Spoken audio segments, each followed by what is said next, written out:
Hello, everybody. My name's Kyle, and I am the host of On Air Language, the place where we bring all the stakeholders on so you can hear what they're doing, so you can do it too. Let's get started.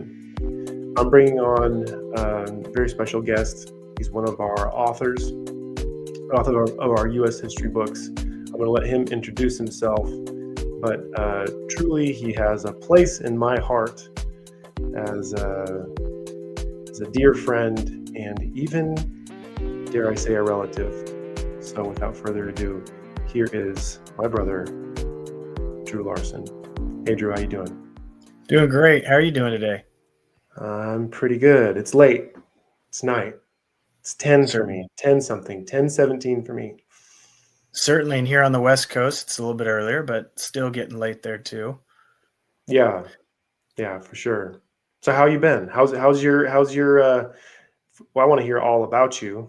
I know all about you, but none of these guys on here who are listening to you know all about you. So let's just start with you. How's everything going for your in life? Yeah, well, shoot. I'm a U.S. history teacher. I also teach modern world history. I'm certified to teach anything in the social sciences, but I have a double major in history and economics, which kind of gives me a little bit different perspective on just how I look at things and how I look at my class and try to teach them. I've been teaching for 8 years, I think now. Subbed a little before that, but had my own class for 8 years. And I am national board certified in history. So I also coach. I help lead and help out in different ways with Young Life. I'm a father of 2 awesome boys that keep me on my feet. I'm a husband. I'm a brother, got 3 brothers actually. And I'm also a son to some awesome parents. But one of the things that I think that might set me apart from a lot of other history teachers is the fact that I have a degree in history and economics, double major. It's my way of thinking. I'm kind of business minded. And that's going to make me try to look at these things from kind of an efficiency standpoint in ways that maybe somebody else wouldn't. Okay, very nice. So you have two young boys, ages what? One Henry is one. Is he one now? Henry's about 15 months. Okay. And then Theodore he's like 4 months till his birthday, his 3rd birthday. So he's running and hard to keep up with. Nice. And you're in Washington State, right? Yes, sir. Yeah, of course you are. I know that. Yeah. Lake Stevens High School, of course. An alum Yep. of Lake Stevens. You came back and taught at Lake Stevens. Look at you. That's really great. Yeah, I Yeah. think the term is a townie, but it's a good place to live. So it's tough to leave something when you know what's good, and hard to find something that quality or better. Yeah, no kidding. And then you came back and you coached at the same school too. You coach there now? Yep, coach track and cross country, and have some of the brightest kids in school, but also fun to be around them in each and every facet. Yeah, and the goofiest kids too, Oh right? yeah, Yeah. cross country and distance, they're their own kind of weird, but each of these niches is their own kind of weird, I guess you could say. So is it really weird? Yeah.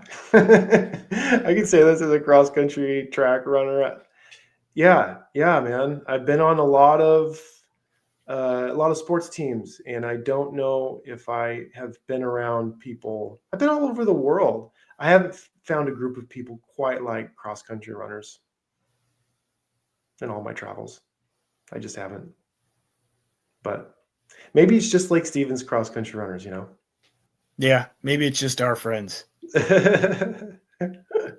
Yeah, no kidding. All right. So what about okay, so you mentioned a small group is cross-country runners. What about English learners, emergent bilinguals, multilingual learners, that group of kids, whatever, I'm not sure what they call them at Lake Stevens. What do they call them? Multilingual learners? Do you know? Multilingual now. They've changed names several times in the past few years. Yeah. So so do you have a few of those students in your class or? Well, to give you an idea, this last school year, I had roughly 150 kids. I think it was 147. And out of those kids, I had 60 kids who needed some sort of accommodation. Now, I don't know the number of kids who are ELL or ML now that we call them, multi-language learners, off the top of my head, but we're talking kids with below grade level readers. That would be the special ed, that kind of stuff, all the way up to normal kids, but or I guess your general education or at grade level reading.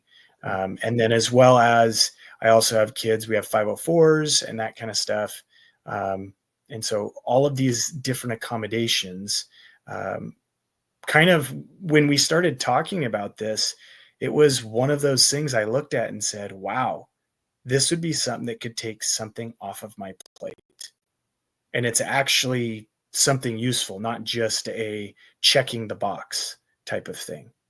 Yeah, for sure. No, you're talking about the books that you wrote for us on Air Language. Yeah. I'm talking about the books in general, but certainly the history stuff from the history standpoint.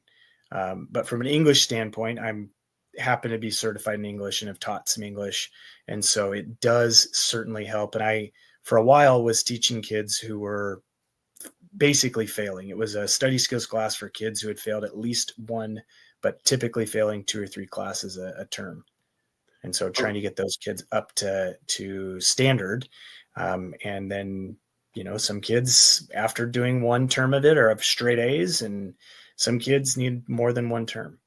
So it's like kind of a study skills course. Exactly. Okay. So being that you have that kind of skill, a lot of times administrators and counselors say, "Oh, that teacher can deal with a lot of students that are maybe other teachers can't deal so well with." Do they? Sounds like they push those students towards your classes. Is that right? Or I don't know for sure. I do have a little bit of a soft spot for those kids. But it is much easier when the class is directed in that direction, as well as having fewer kids. When I have 30 plus kids per class, some classes a little more, some classes a little less, it becomes harder and harder to deal with those kids. So when you have the general education population, anybody who's in those gen ed classes, uh, the problem becomes, how can I give information? And our classes are 56 minutes. So how can I get something across in 56 minutes to kids in, several different levels, everywhere from gifted to general education to kids who are special ed to kids with 504s, and then the ML students who, it's not possible. It just isn't. I've tried lots of different things, putting kids in groups, and you cannot be effective unless you have some other tools. sure, no kidding. I'm sure you're using a lot of the new. Well, I don't know if you are. I know if I were you, I would be using a lot of the AI tools and stuff like that. I mean, I hear there's. I think generally speaking, it seems like history teachers would push back against a lot of those AI Eh, and new tech. Absolutely. And we certainly do. And we have a lot of trainings on the AI. And there's a lot of skepticism among teachers in general. And I would say history teachers probably have the most skepticism, maybe math teachers as well. But history and math deal with facts. And so it's harder. Whereas an English teacher, when you deal with English, it's, hey, how can this help you? I don't care, as long as you're using your imagination and you're writing something down, right? We can look at your skills that way. But since we're dealing with facts, it becomes harder to, I guess, get out of that box as a teacher. Yeah, no, that makes a lot of sense. Um, hmm. So here's the question,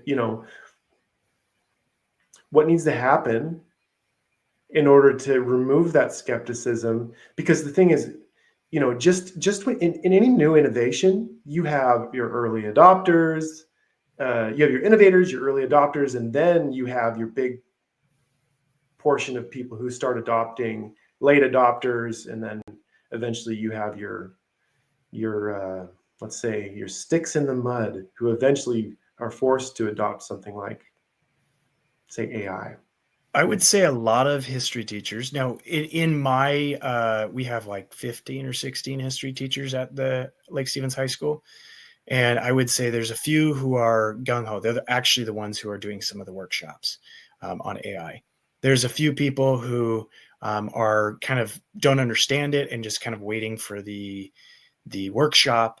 There's a few people, I mean, we got everywhere on the spectrum, but in general, I would say history teachers tend to take a little bit longer to add something in. Whereas I can see my other colleagues who are in the English department are taking this, it appears, a little bit quicker. And part of that is history teachers, we've seen a lot of things happen, and we're always remembering what has happened in the past. We're always looking at, hey, is this actually a good thing? And being a history teacher in Washington State, we don't teach to a test.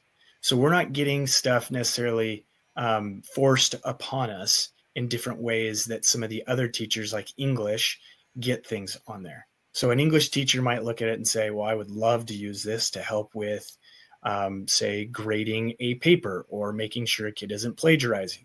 But with a history teacher, we don't have to do as many papers or as long of papers. We can teach in a different way.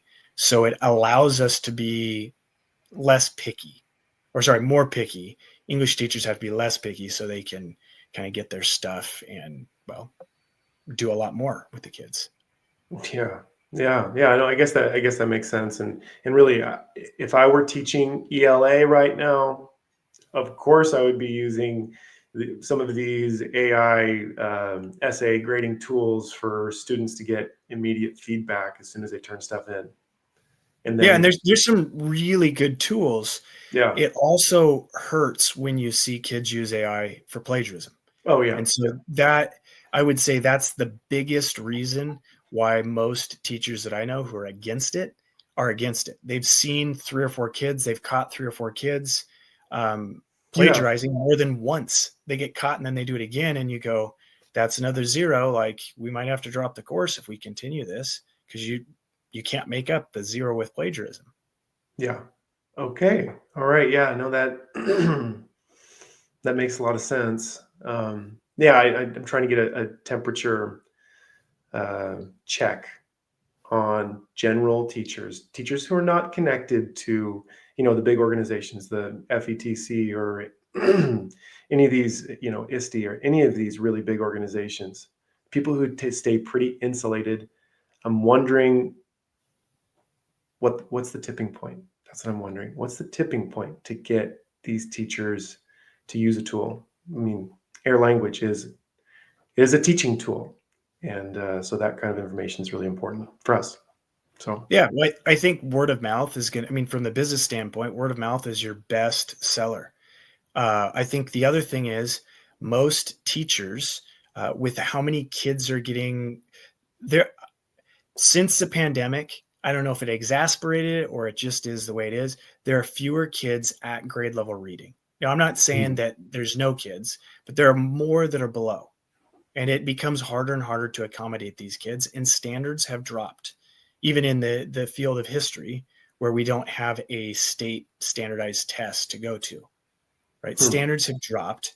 And I think that if this this is seen as an amazing tool to give kids who are low, I mean, we're talking kids with first, second, third grade reading level being a sophomore, junior in high school, we can use some of these history books to get those kids either to understand the concept or to simply get further in the reading so that they can understand better concepts. But at least I can say they're not just reading a random book, they're reading something about history, and I can feel good about it, and other history teachers can feel good about it too.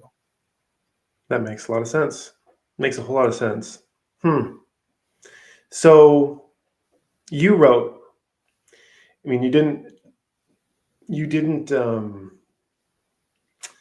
You didn't design the images, right? But you did write the books for U.S. history. Tell us a little bit about the work that you did for AIR. We started some time ago. When did we start? Like almost a year ago, no? Yeah, about a year ago. Yeah. I remember talking with you, and you and I were going back and forth about who should write them. And we had input from our mutual friend and your coworker Josh, and he said, "Oh yeah, you should get some college professor." We didn't have the resources to put towards hiring a college professor to write these books. And you and I have worked pretty closely with their language and trying to get it up to speed, and let's say working properly for schools, right, in various aspects. um, Well, yeah, I think one of the problems with having that college professor, and we did discuss this, was the how many college professors are around high school kids? How many college professors are around kids who are in ELL? So what are they going to do something that is college level? And if so, is it going to be something that's not interesting? Now, I get it. A lot of people have stories about falling asleep in history class.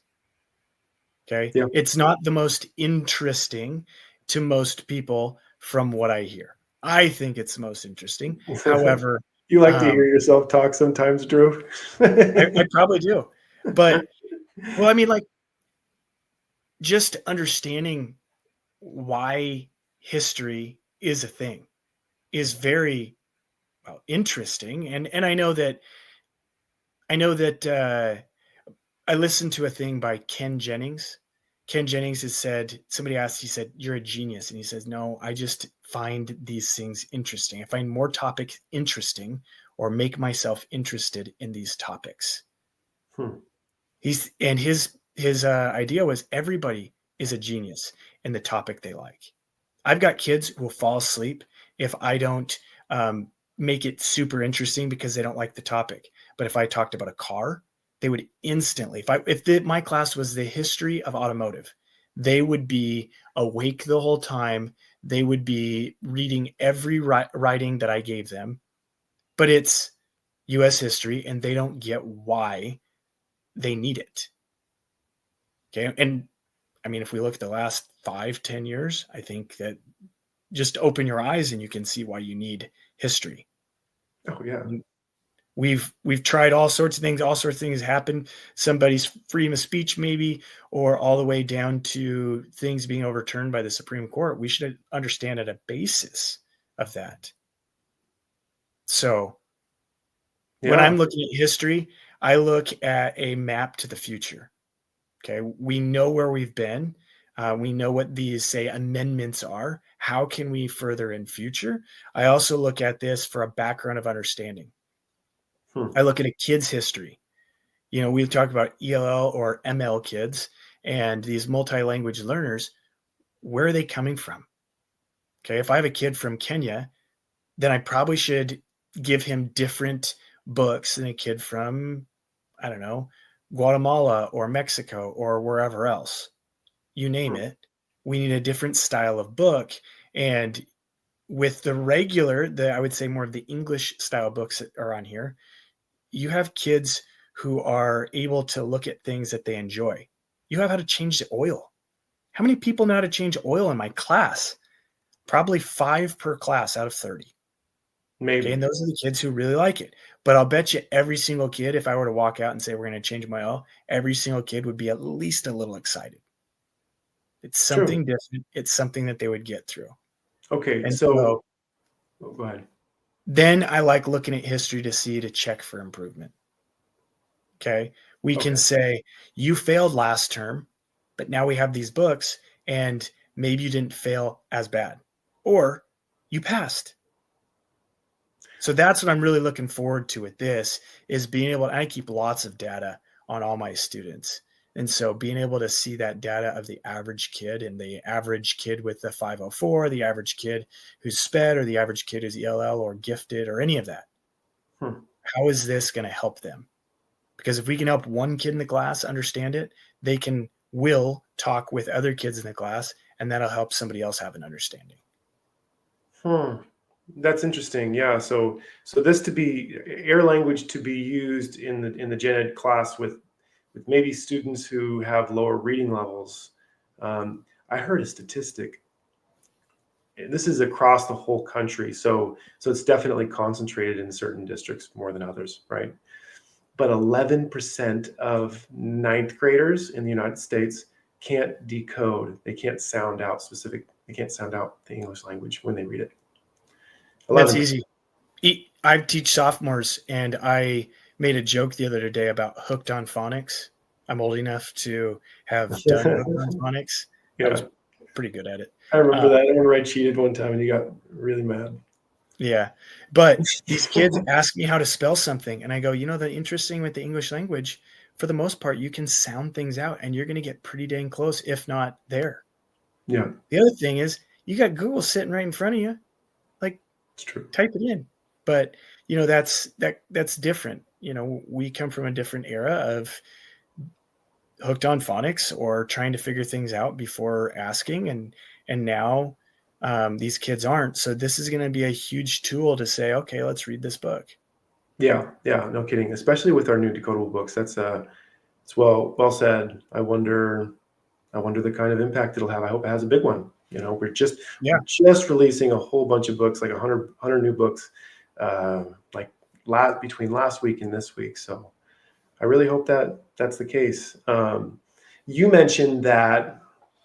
Bring it back to we mentioned a professor, a college professor, that maybe it would be more beneficial to have a high school teacher in there because they're more familiar with how to engage high school students. Yeah. So, did that influence the way that you wrote these books? I imagine it did. In what ways? In what ways did that influence the way you wrote these books? Well, I was influenced because I looked at the kids who are out there. I also looked at the curriculum that our district and a lot of other districts follows, and looked at the textbook and looked at all these different things that were I tried to emulate so that it could be more broad in the aspect that many districts could have it. And I mean, we talked lots about what books, what things we should do, and we came up with looking at a state that actually has a history standardized test. Hmm. So we picked Michigan. Michigan. So I dug deep into that. And what I found was Michigan's test is based off of the United States citizenship test. Now, the reading and the research that I did that came up with that there's roughly 100 questions that they draw from. And of these questions, there's a large percentage. I want to say it's 70%, but that was a year ago when I looked at it. So don't quote me on it.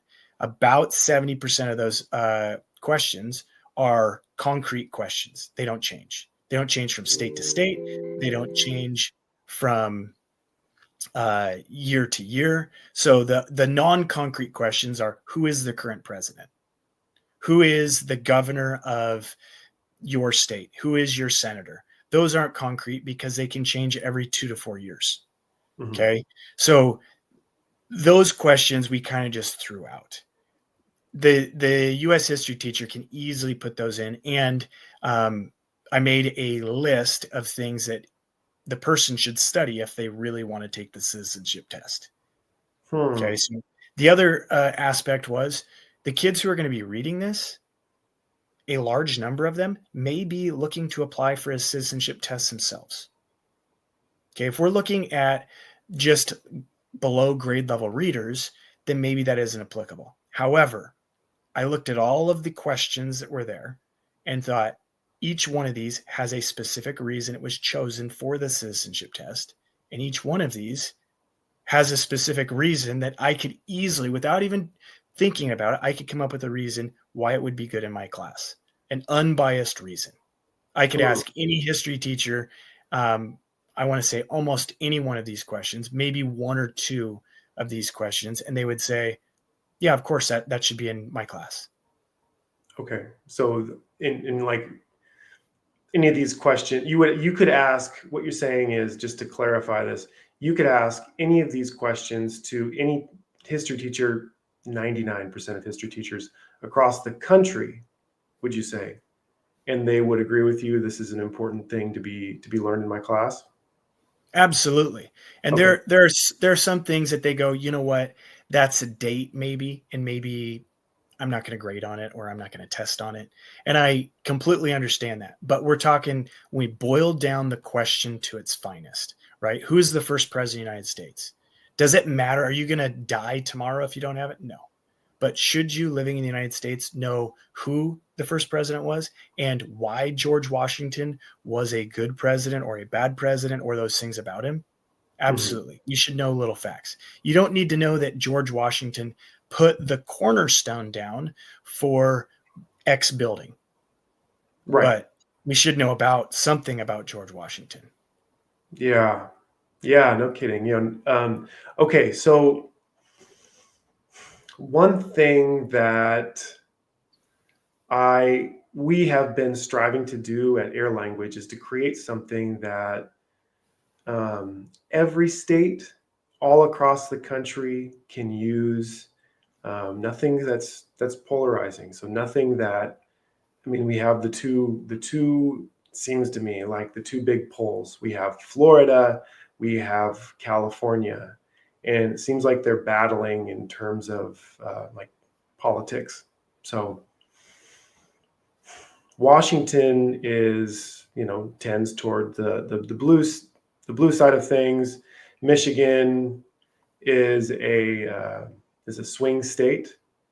That's kind of why we decided to use. That's one of the reasons that we decided to use Michigan state standards, because they're a swing state. They have to compromise. The left and the right have to, in terms of what standards are included and whatnot. When you wrote these books,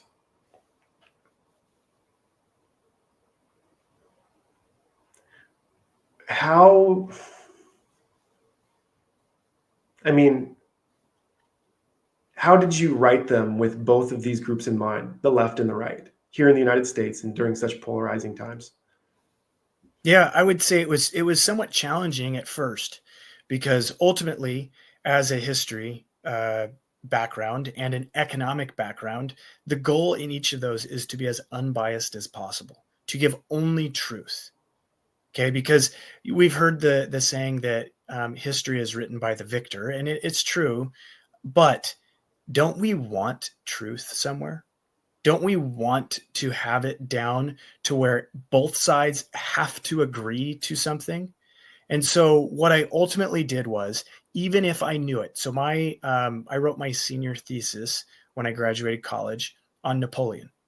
So one of the books is talks about Lewis and Clark. So I actually had to study quite a bit about that and learn about these things years, almost a decade ago now. And so because of all of that, I looked at it and said to myself, I am going to find as many primary sources as I can. Somebody who's actually there. I might use a secondary source, and maybe I'm using a secondary source because the primary source is it's good. Don't get me wrong; it's a primary source, but the secondary source, I'm going to use more information from it. And citing, one source or two sources is great, but I wasn't going to cite 12 sources, to find every one of these facts down. So I made sure that every single book had a citation. Okay, that was my first thing. Is it is not going to be my opinion. Okay, even if the things are my opinion, I have to have them backed up by a primary source. So it really isn't my opinion, and I'm basing what I think off of fact. Okay, or at least what we can say is fact. Mhm. Number two, just being unbiased uh, wasn't really hard when you're looking about people from 17, 18, even 1900, right? When we look at the best president ever, there's going to be people who are going to say it is somebody in the last 3 or 4 presidents because that was somebody they were alive with. But when we say we're going to exclude them, then the majority of people who were not alive during, say, Reagan and before can look at it and say, this is why that person was good without being super biased. They didn't vote for the guy. They don't have any connection. They don't know these things. They weren't even alive when he was there. So we're going to be a lot more unbiased than somebody who was. Not that the person who was alive then can't say, actually, I met the guy and this is why I don't like him. So there's going to be that. I also tried to look at both sides of the political aisle on these things so that I could try to get as close to the center as possible.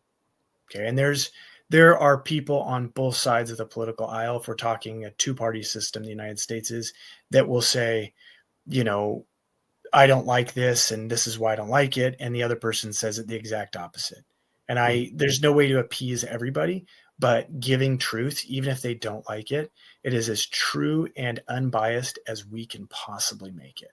And that's part of the reason doing the citizenship test is they're going to try to get questions that are as true and as unbiased as possible. And some of these questions have been around for decades. So it's not like they were just made yesterday. They're made before, some of these questions were around before I was even born. Such as, like what? Well, I can imagine that the very first president of the United States, that's one, right? What do you mean? Well, the question of who is the very first president of the United States, that's been something that in history we have looked at and said it is a pivotal point in time. Not only did he lead the United States through, the book 1776, right? That's one about Washington where it kind of gives dirt on Washington. Not that he was a bad guy, but he wasn't as successful as we're taught in school. And so, reading that and looking at who Washington was, we still want kids to know who Washington was. He was the first president. He didn't really want to be president, which is what we want the president to be. Somebody who is doing it because they know that they're the best fit, but don't want to have the power. That's what the United States is founded on. Voting for the president. Cool. So you felt like through writing these books, you were able to take as centrist of a position as possible and write something that if you were to talk with 99 or 95% of teachers, they would agree with the contents of these books. Would you say that that's pretty accurate? Yeah, it's pretty hard to argue against the United States citizenship test as something that we should write books about, which is nice because I didn't have to come up with a list first. But second, when I looked at it, I thought that was probably the most unbiased list we could come up with.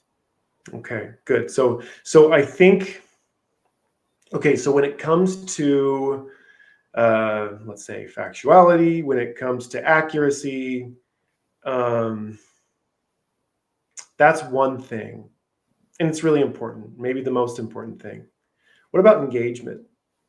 How did you create things that were engaging? I know that we generated images that were, and those are really important in terms of our books because the pictures actually tell part of the story, right?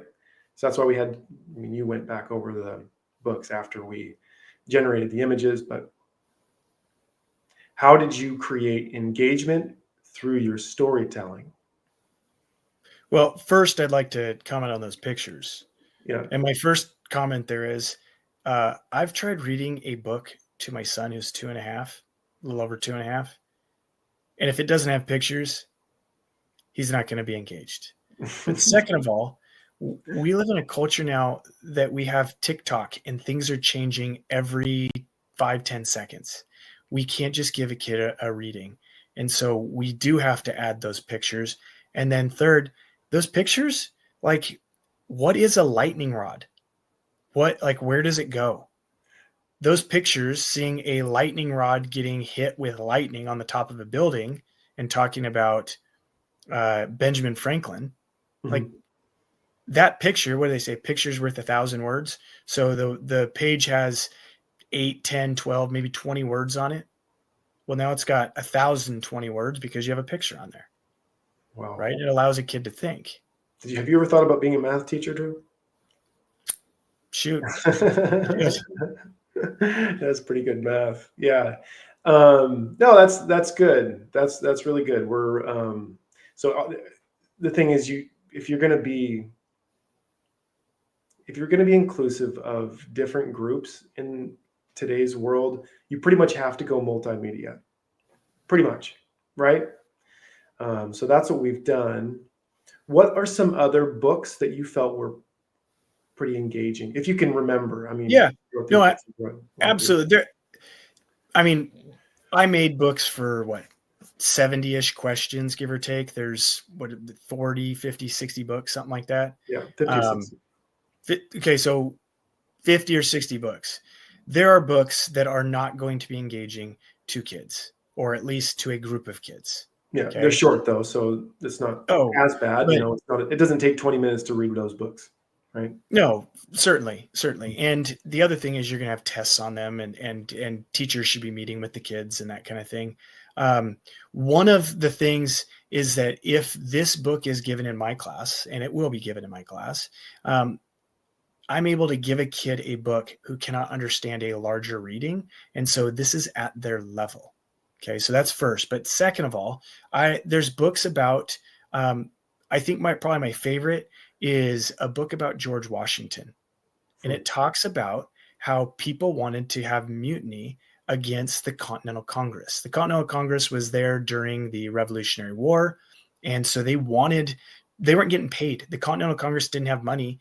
And so George Washington, as the story has it, George Washington hears about this, and they're going to revolt. There's army officers who are going to revolt against the Continental Congress since they're not getting paid.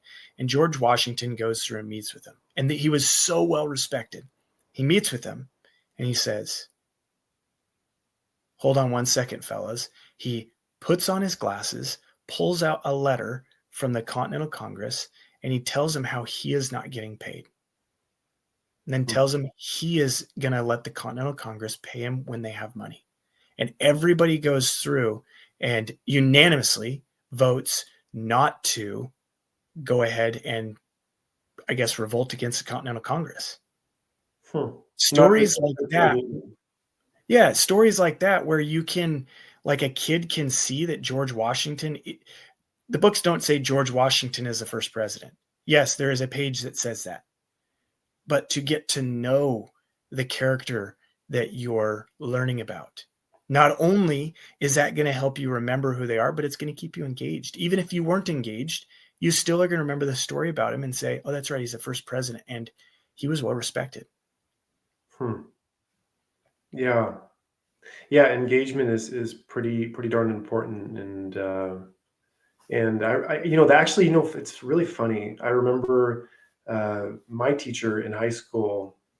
He told us all that story, and as just a kind of an aside, it didn't have anything to do with the content. It just was kind of an aside, and it stuck with me. The soldiers who followed George Washington respected him immensely. So, yeah. And great leaders, they have that. They lead out front, and they're going to do that. And I'm hoping that this system can lead the way for better EL or ML engagement, and get kids and other companies to say, "Wow, we need to care about the kid before we care about the dollar." Yeah, amen to that. So you mentioned, of course, you're going to be using this in class. Come on. Here's the deal. If I wrote something and I like an ed tech company or for a curriculum company, Air Language is both. If I did that, my students would probably be using it if they could. Yeah, and so I get that I'm biased, but I implore you who is listening, or even you, to understand like that I'm doing the best I can to not be biased when I say I'm going to use this. And it's from a couple different reasons why I'm going to use it. First of all, the multi-language learners. What else am I going to give them? Okay, I don't know. How are they supposed to learn about George Washington with me speaking and me also teaching to below grade level readers, some special ed kids? We have kids who maybe miss an entire unit. This is a way for me to catch them up. Yes, it is well below their grade level, but each of these books has a little quiz. And so I can give this to the kid to catch them up so they're not behind. At the very least, they can skim these books. Well, hard to skim a sentence, but they can read these books, get up, catch up, get the points that are being, we're trying to make. And eventually, the history stuff is probably going to have stuff that is like, we can just give that kid that as their main curriculum in the class while listening to a teacher lecture. But as of right, 60 books isn't enough to get through as far as their main source of learning. Yeah, it's supplemental. It's supplemental. No, for sure. Right now it's supplemental, but I see it in my history class being a supplemental thing to my teaching, but maybe they get more from that than my teaching because it'll be at their level. Right? I can only talk so slow or talk at such a level, and it's not that they're any less smart than the other kids. They're learning English. Right? They're doing two jobs. They're learning history and English, and at some point they can't keep up. Right? They're not in that, from a track or cross country standpoint, they're not in that shape. They can run one lap around the track. They can't run a 5K. And our hope is to get them to the 5K. Yeah.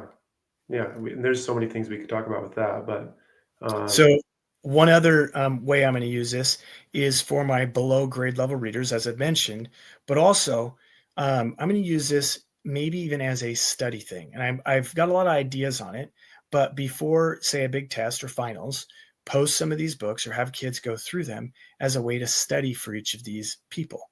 The books don't take long. Some of them are 10 pages. Some of them are 20, somewhere in between. And each of them has a sentence.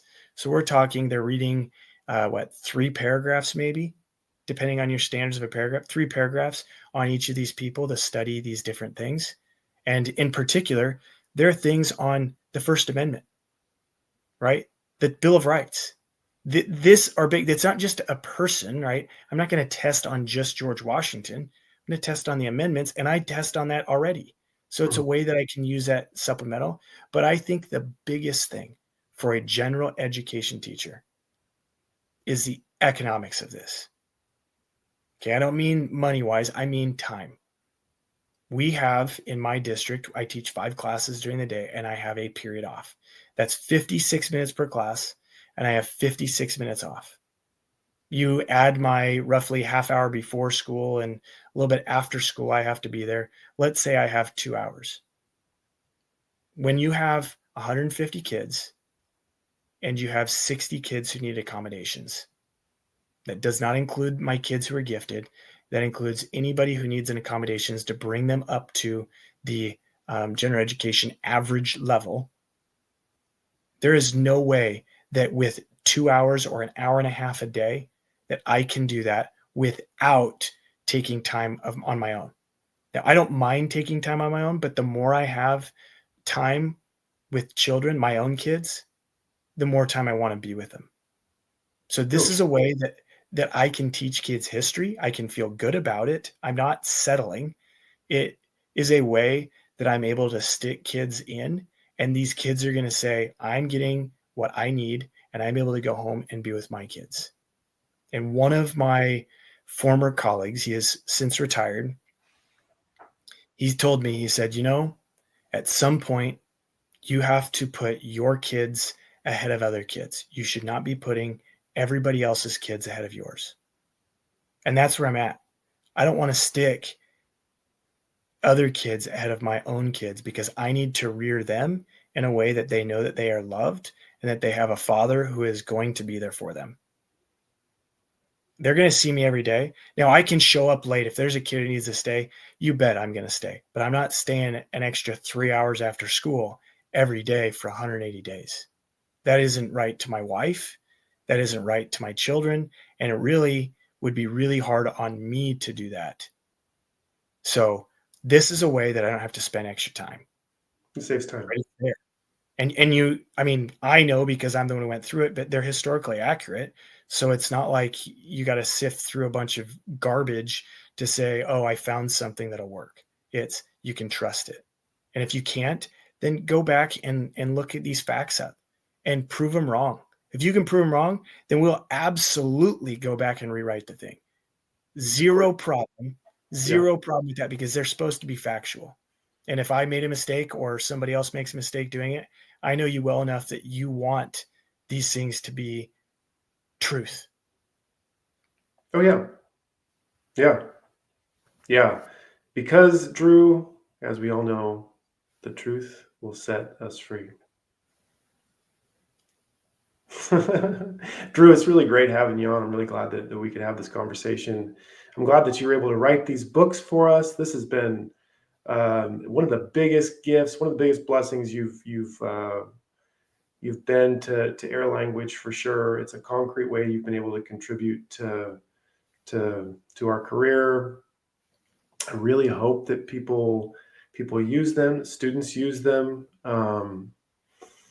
You won't be involved in this part, but we're in several Canadian schools right now. And U.S. history doesn't pertain all that much to Canada, and a lot of Canadians don't know U.S. history so much. So, and they have a lot of districts have Canadian districts. I think that there is a test that they have to take, a Canadian history test that they have to take in order to graduate. I was just talking with the teacher who told me that. So we'll be getting, well, if there's enough demand and if we get in the right districts to where it makes sense, we'll be writing Canadian history books as well, and really any country where there's a demand. But yeah, cool, Drew. Anyway, yeah, very blessed to have you helping us out at Air Language, and yeah, if there's anything that we can do for you, we'd love to help you out. And yeah. Well, absolutely. One last pitch though. Mhm. Okay. I get it that I am probably seen as biased as one of the writers. I get it that I'm probably seen as biased as, well, being related We're to the guy brothers. who runs Air Language. Yeah. But unless you have something that is better that you have probably come up with yourself for these kids who are EL, L, or ML, whatever the district acronym is at the time, give it a try. This is something that, yes, these kids from different countries are smart, but they cannot read English well, proficiently. And if they are somebody who is at this level, give them one of these books. Allow them to learn how to read in your class while learning the content. And everybody is better off. Amen. We're going to leave it at that. Thank you for coming on, Drew. This is On Air Language, where we talk with all the stakeholders so you can know what they do, so you can do it too. In 2025, we have some big plans about, bringing on more AI into our product, and perhaps more history books or more content books. Yeah, it really all depends upon the demand of the people. So please, please, please reach out to me if you found this meaningful, if you find our books meaningful, if there's something else that you want us to write, another feature you think would be necessary to have on our platform. We're all ears. We want the best for you and your students. Have a good rest of your school year.